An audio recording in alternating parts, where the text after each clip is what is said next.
We're back working on the Cannondale. I'm just bolting the rotors down to the front and rear wheel. It was fortunately the hub had the 6 bolts for the disc brake rotors, even though it was a cantilever style brake. Otherwise, it would be really expensive to change this bike over to discs. But I've been working on the bike, and we're going to go over to the bike in a minute. And there's a couple things we're going to look at and go over.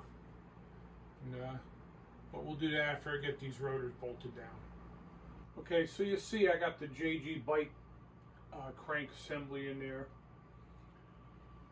I'm not going to go through all the details. You can go back and look at my other video. They're finally working on the Polygon Cascade 4.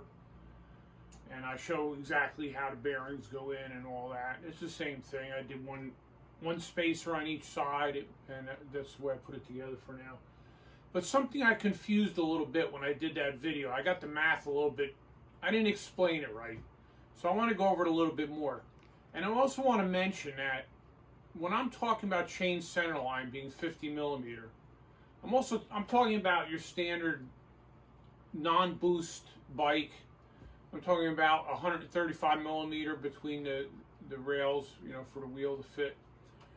There's some good videos out there on how to determine what the exact chain centerline should be. And it can vary a little bit, but in general, most of the bikes that I run across are going to be 50 millimeter. Now the seat tube on this bike is centered. Okay, so we're going to go look at the board here for a second. Now the seat tube on this bike is 32 millimeters. So half of that would be 16 millimeter, okay? So that would mean from the edge of the seat tube to the center line of the sprocket should be 34 millimeter to give us a 50 millimeter chain center line. So let's take a look at this here. So if you look, I don't know how close you can see with the camera, but we're right on about 34 millimeter. So we're right at 50 millimeter chain center line, so which is what I was shooting for. So the next thing we're going to look at is chain length. And I got this right from Wolf Tick, so if you don't like it, you can blame them. But it's worked good for me. I've been doing it on all my bikes since I've seen it on, seen them do it.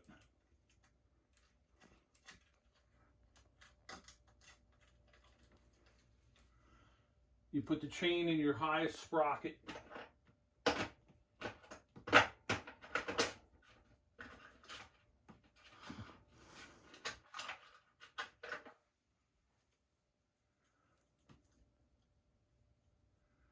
And then you clip this together.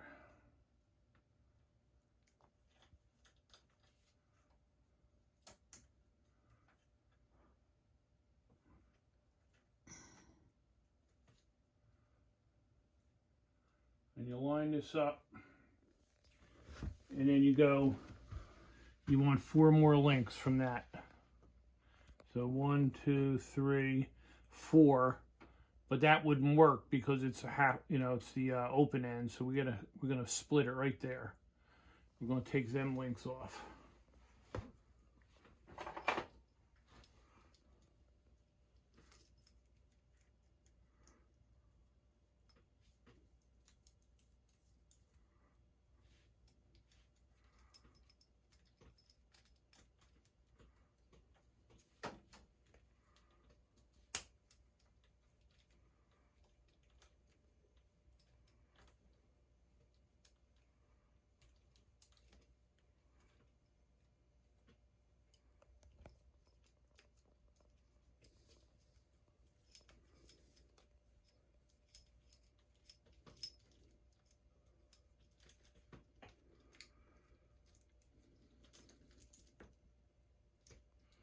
All right, that should give us about the right length.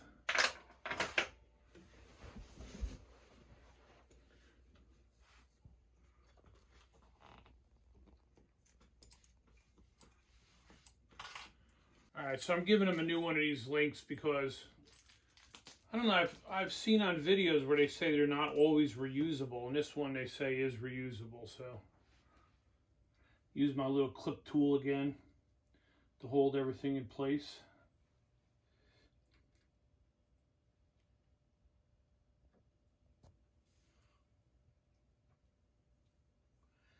Hopefully it's supposed to be 9-speed, which is what this is. Here we go.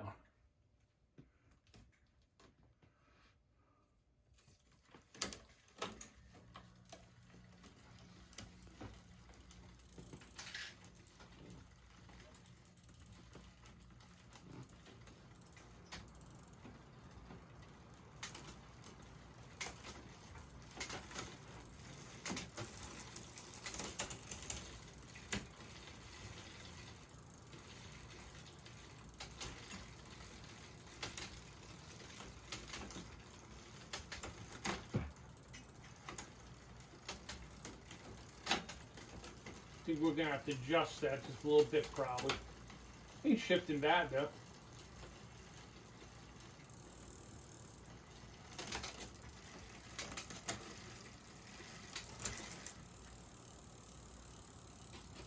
Another little tip I saw on a channel, another channel, is you always look inside the chain and make sure the tooth is centered in the chain. Because you can tell if the derailleur is not quite lined up, the tooth will be off to one side or the other.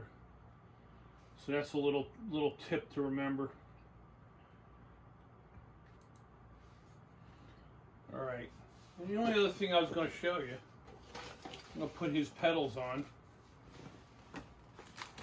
He got himself some of these Zacro pedals. Same pedals I bought for the bike I'm building for my daughter. So I'll get them put on, and a few little details. And so you may remember we're putting Zoom hydraulic brakes on it, and I thought I was going to have to shorten both lines, but it's actually looking like it might work out. This was a whole kit. It's 160 millimeter rotors, front and rear, and yeah, it looks like the lines might be a good length. I bought extra of the little olive things they call them for shortening the lines, but might get away with it. It was a whole kit. I think it was $70 for all the brakes with the rotors and all the bolts. So I think that's a pretty good price. So I'm going to put that together and see where we're at. And then I'm definitely going to try to weigh it today. I got to put the pedals on yet, put his air pump back on. But I'm going to work on the brakes, see how far I get with that. Okay, so the bike's on the ground. I still have to do some cable routing and check some bolts, stuff like that. But I can't resist weighing the thing. I just want to see what happened if we made it heavier, made it lighter. So we're going to do that now. We're going to weigh it.